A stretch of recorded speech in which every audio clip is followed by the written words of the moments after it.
آپ کے نام سے بھی خوف لگتا ہے۔ یہ صرف کردار تھا رسول اور آل رسول کا، جو ہمیں بتا گیا کہ دیکھو یہ زندگی تو چند لمحوں کی ہے، یہ زندگی چند لمحوں کی ہے، مرنا ہزار پل ہے۔ مگر آپ کے گھر میں اگر ایک کی موت ہو جاتی ہے تو پرسہ دینے والے آتے ہیں۔ کہیں خدا نہ خواستہ گھر میں 2 کی موتیں ہو جائیں تو محلے والے، چاہے وہ آپ کو جانتے ہوں چاہے نہ جانتے ہوں، اگر انہیں پتہ چل جاتا ہے کہ فلاں کے گھر میں تو موتیں ہو گئی ہیں تو آنکھوں سے اشک نکل آتے ہیں کہ ہائے یہ کیا ہوا، ہائے یہ کیا ہو گیا، ابھی تو ایک موت ہوئی تھی یہ دوسری موت بھی ہو گئی۔ گھر والوں کا بھی عجب حال ہوتا ہے۔ بس یاد کریے روزے عاشوراء اس تصور کے ساتھ کہ ہم بیٹھے ہیں یہاں حسین کا پرسہ دینے کے لیے۔ حسین کا پرسہ لینے کون آیا ہے؟ ارے حسین کا پرسہ لینے نبی محمد صلی اللہ علیہ وآلہ وسلم آئے ہیں، فاطمہ زہرا آئی ہے۔ یہ کون فاطمہ ہے؟ ارے ان فاطمہ کی عظمت کو سمجھیے کہ جب یہ فاطمہ آتی تھی تو رسول خدا ان کے استقبال کے لیے کھڑے ہو جاتے تھے۔ یہ فاطمہ پرسہ لینے آئی ہے کہ ہے میرے لال کی فرش عطا بچھ گئی، اور چلے اس غم میں شریک ہو لے۔ یہ کیا ہے؟ ارے یہ غم وہ غم ہے جو 28 رجب سن 60 ہجری کو جب قافلہ چلا اور 2 محرم کو پہنچ گیا۔ ہاں کربلا میں بھیڑ اتنی تھی کہ فوجوں کی فوجیں تھی، مگر یہ سوچئے کہ اس میں حسین والے کتنے تھے اور یزید والے کتنے تھے۔ میں الفاظوں کو بدلوں، میں یہ کہوں کہ سوچئے اس میں علی والے کتنے تھے، اس میں یزید والے کتنے تھے۔ نہیں ابھی بات واضح نہیں ہوئی، الفاظوں کو پھر بدلے اور سوچئے اس میں رسول والے کتنے تھے اور اس میں یزید والے کتنے تھے۔ کیونکہ رسول کا نواسا تھا جو کربلا میں تنہا اور یکتا کھڑا تھا۔ یہ تو حسین کا گھر ہے، یہ تو رسول اور آل رسول کا گھر ہے کہ وہاں بچے سے بھی پوچھا جاتا ہے کہ تیری نظروں میں موت کیسی ہے، تو بتاتا ہے بچہ کہ میری نظروں میں موت شہد سے بھی زیادہ شیریں ہے۔ یہ کیا تھا؟ ارے یہ عمل تھا۔ قرآن آیا تھا علم دینے کے لیے، اس کا عمل کا معائنہ کرنا تھا تو ہمیں رسول اور آل رسول کی دہلیز پر آنا تھا۔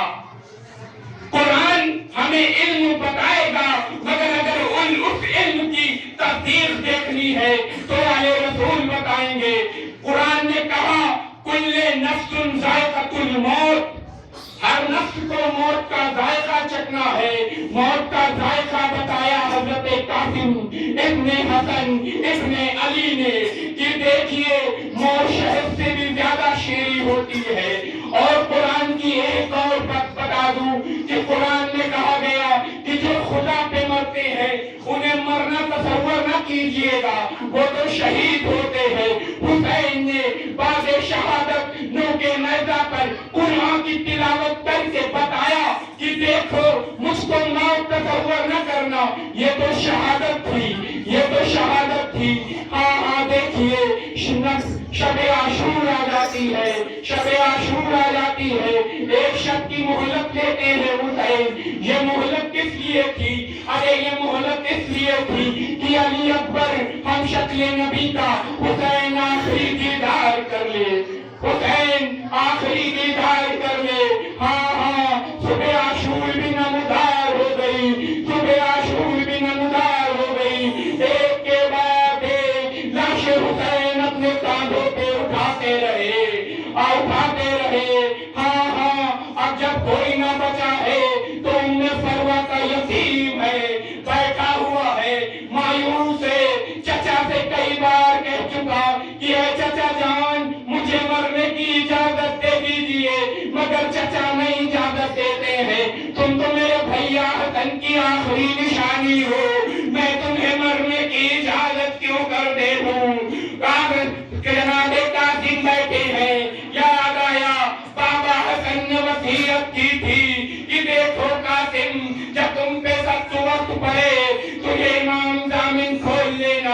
اب قاسم نے عثمان ضامن کو کھولا، چہرے پہ مسکراہٹ آ گئی، چہرے پہ مسکراہٹ آ گئی، دوڑے دوڑے چچا جان کی خدمت میں آئے، اے چچا جان یہ دیکھیے بابا نے کیا وصیت کی ہے۔ ہاں وہ وصیت کیا تھی؟ بھائی حسن نے لکھا تھا، اے قاسم جب میرا حسین کربلا میں گرا ہو تو میں تو نہ ہوں گا، مگر میری طرف سے تم شہادت پیش کر دینا۔ اب قاسم کیا کرتے؟ بھائی حسن کی وصیت بھی پورا کرنا تھا۔ جناب قاسم کو ایک شک کا دولہا تھا، ایک بار پھر سے دولہا بنایا گیا، مگر ہائے وہ غضب کا دولہا تھا۔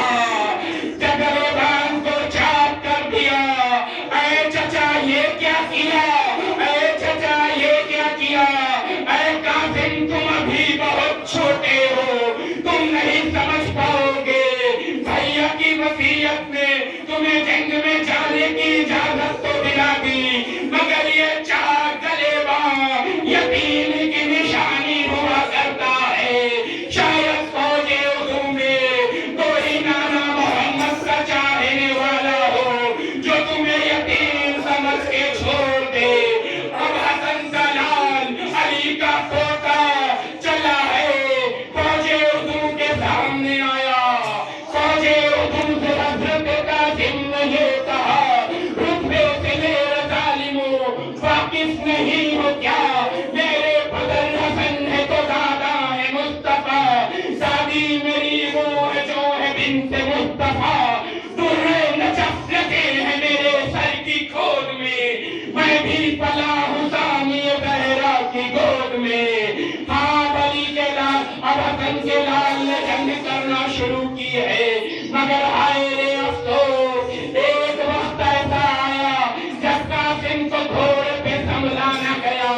اب حسن کا لال زمین کربل کی طرف آنے لگا، آواز دی، اے چچا درگنی، اے چچا مدد کرو۔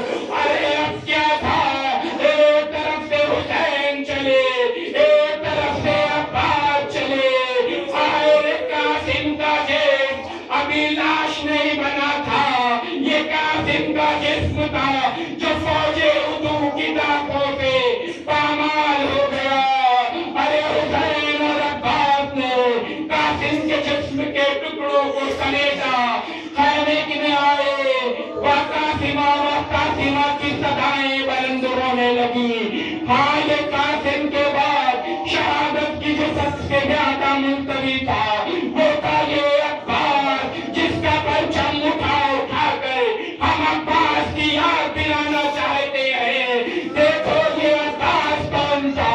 ارے یہ وہ عباس تھا جس کی تمنا علی تھی، علی کی تمنا کا نام تھا عباس۔ کئی بار آقا سے اجازت لے چکے مگر آقا ہے کی اجازت نہیں دیتے، مگر آئے اب جب کوئی نہ بچا، خیموں سے الکش الکش کی صدائیں آ رہی تھی، عباس پھر آئے، اے آقا مجھے مرنے کی اجازت دے دیجئے، مگر عباس کو مرنے کی اجازت نہیں ملی۔ عباس نے کہا، اے بھائی حسین، اے آقا حسین، مجھے مرنے کی اجازت نہیں صحیح، مگر ان بچوں کی الکش کی صدائیں میرے کانوں کو تڑپا رہی ہیں۔ اے آقا مجھے پانی کی سبیل کی اجازت تو دے دیجئے، یہ بچے تو 3 دن کے پیاسے ہیں۔ ہاں عباس کو پانی لانے کی اجازت ملی، علی کا شیر گھوڑے پر سوار ہوا، علی کا شیر گھوڑے پر سوار ہوا۔ اب جب فرات کی طرف آیا ہے تو جنگ خیبر، جنگ احد کی یاد تازہ کر دی، تلوار چلاتے تھے ایسے جیسے علی چلاتے تھے، جو بھی آ گیا برابر کے 2 ٹکڑوں میں بٹ گیا۔ علی کا شیر فرات میں آیا، دیکھ کر پانی کو یاد آ گئی بچوں کی جو پیار، آپ دیدہ ہوئے صدمے سے جناب عباس، اس آتش میں تجھے گئی بس تشنگی شہ کے پاس، مشکلی کاندھے پہ منہ پھیر کے بحالت پیار، چشمہ غازی نے بس گنج و ذہن کھول دیے، مشک نے دیکھ کے پانی کو دہن کھول دیے، علی کے شعر نے مشک بھری، بس ایک تمنا ہے کہ سکینہ بھتیجی کو کہ خیمے تک پانی کو پہنچا دے، مگر ہائے غضب ایک وجودوں کا تیر آیا، عباس کا دایاں بازو شہید ہو گیا، دایاں بازو شہید ہو گیا، ایک شور ہوا، قتل ہوا شہر علمدار، گھبرا گئے یہ صدا سید عباس، صدمہ نہ ہوا تھا یہ جدائی سے کسی کی، اس وقت کمر ٹوٹ گئی سبت نبی کی، کیا حال ہے کیوں کروٹ لیتے ہو برادر، عباس نے کی عرضیہ سبت پیمبر،